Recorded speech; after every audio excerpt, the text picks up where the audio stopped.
modern Islamic tradition. They have no idea. Most of these guys, Muhammad Khalid was a Marxist before he became Muslim. Sayyid Qutb was a Marxist before he became Muslim. He was a Marxist. I mean, read his early history. He was a Marxist. And they brought in these ideas. Ali Shariati went to Sorbonne, studied Marxist thought. And they brought all, they said, oh, this is Islam. Abu Dhar, look at Abu Dhar, he was fighting for the poor people. And so they started framing Islam into this framework of Marxist thought. But who is Marx? A man who hated God, who had boils on his bottom, his adult life. Seriously, he couldn't sit down. He was always in pain. He hated God. He was also... He was also a total racist. I've read his letters to Engels about the Algerians and how ape-like the Arabs were. You know, the great German Marx. So this is the reality of it. And it's not to say that Marxist criticism doesn't have some validity. I'm not denying that. You know, I'm not that stupid, but the criticism is entirely predicated on atheism. Because there's no ibtila here. There's just oppression and oppressed. So the oppressed have no metaphysical view of like, what is this? It's an ibtila. That's how we view it. It's an ibtila. How do you respond to it? What's the best way to respond to it? And that's where the challenge comes. So Shaykh Abdullah bin Bayya, who is my teacher, and I believe, you know, traditionally they call it Sahibu Zaman. You know, Sahibu Zaman is the man of his age. Like Abu Hamid al-Ghazali was the man of his age. He was Sahibu Zaman. Right? Sahibu Zaman yafutu kathiran min al-ulama fi asrihi. Many of the ulama miss them. They don't see them. Because they have hasad, because they يستغني بعلمه عن غيره غنينا بينا عن كل من سوانا وإن كثرت أوصافه ونعوته فإن جاءنا فمرحبا بمجيئه وإن فاتنا فيكفيه أن نفوته. You know, this is the they call that fakhr in the Arabic tradition. You know, like غنينا بينا, we're rich in ourselves, we don't need anybody else. You know. And Imam Shafi'i has abyat like that because it's, you know, Imam Shafi'i was a mujtahid mutlaq. He didn't need somebody else. But you can miss the time. Like Abu Bakr al-Tartushi, one of the great Maliki scholars, a teacher of Qadi Abu Bakr ibn al-Arabi, Fatahu Abu Hamid al-Ghazali. He missed him. He wrote books against him. Imam al-Maziri, one of the greatest usuli scholars of the Maliki tradition, Fatahu Abu Hamid, he missed him. He was kirb lahu min aqranihi. He missed him.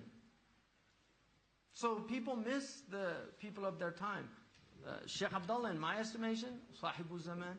I haven't seen anybody that has his encyclopedic knowledge of our tradition as well as knowing the age he lives in. He wrote a book called Tanbih al-Maraji' على تأصيل فقه الواقع. For want of a better translation, awakening to the reference points. Awakening to the reference points concerning the foundation of pragmatic jurisprudence, or the jurisprudence of reality. And what he's arguing in there is that our ulama were pragmatists. They were not idealists. That idealism is always the domain of zealots. Zealots are always idealists. They want the ideal world.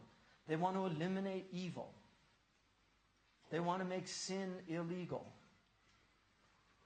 This is their goal, to create paradise on earth. This is the Marxist dream, to create paradise on earth. Once we get rid of all the evil capitalists, once we establish equality amongst the masses. There's no equality. Some people are more attractive than other people. Some people are more eloquent than other people. Right? So, we know in the United States that tall people will get jobs before short people. Allah says in the Quran about why they made him king, Allah said, we gave him knowledge and height. And People vote for tall politicians over short politicians. This is social science. And Allah says that in the Quran, one of the reasons that he was made king was because he was taller than everybody else. I once realized the great blessing, because I'm average height. I mean, in Turkey, I'm kind of tall, which is nice. I was once on Hajj, and a group of Malaysian Hajis went past me, and I was like 2 heads above the whole group. And I felt what it must feel like to be tall. Yeah. I think Wilt Chamberlain, who was over 7 feet tall, they used to ask him, how's the weather up there? And he would spit and say, it's raining.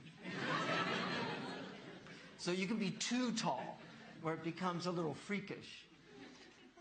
But anyway, I saw a car accident once, and this guy, short man with a kind of one of those, what they call wife beaters in America, you know, very strong arms. He got out of his car. He was so angry, and he started headed to this car. And I thought this is going to be a fight, because it was the other guy's fault. The other guy got out, and he was so tall. He was like twice as tall as this guy. And suddenly the guy starts smiling, you know. And so there's a great blessing in having just height, you know. It is. And one of the things about the Prophet ﷺ is nobody ever appeared taller than him. That was one of his miracles. Even though he was of middle stature, everything about the Prophet is middle. He had wavy hair. It wasn't short. It wasn't kinky.